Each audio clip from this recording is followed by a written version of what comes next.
بسم اللہ الرحمن الرحیم۔ السلام علیکم دوستو، امید ہے آپ سب خیریت سے ہوں گے۔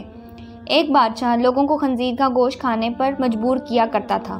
ایک عالم نے اس کا حکم ماننے سے انکار کر دیا۔ بادشاہ نے اسے پیش کرنے کا حکم دیا اور کہا میں اپنے سامنے اسے خنزیر کا گوشت کھلاؤں گا۔ بادشاہ نے انکار کرے گا تو اسے قتل کر دوں گا۔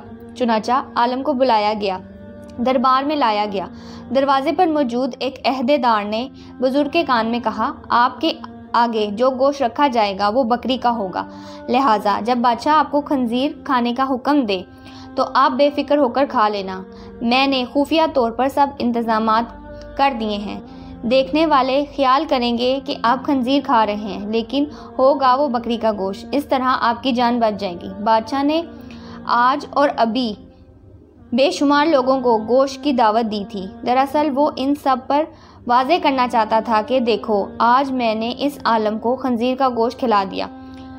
آخر سب لوگوں کے ساتھ اس عالم کے سامنے بھی گوشت رکھ دیا۔ سب لوگ عالم کی طرف دیکھنے لگے۔ وہ آپس میں کہہ رہے تھے، عالم صاحب نے کھا لیا تو ہم بھی کھائیں گے، ورنہ ہم بھی نہیں کھائیں گے۔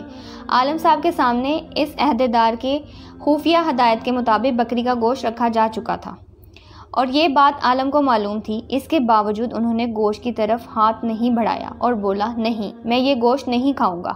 عہدے دار سامنے ہی موجود تھا۔ اس نے اشارہ کیا کہ گوشت کھا لیں، آپ کی جان بچ جائے گی، یہ بکری کا گوشت ہے۔ اس اشارے کے باوجود وہ ٹس سے مس نہ ہوئے۔ ان کے انکار پر بادشاہ نے اس عہدے دار کو حکم دیا، اسے باہر لے کر قتل کر دیا جائے۔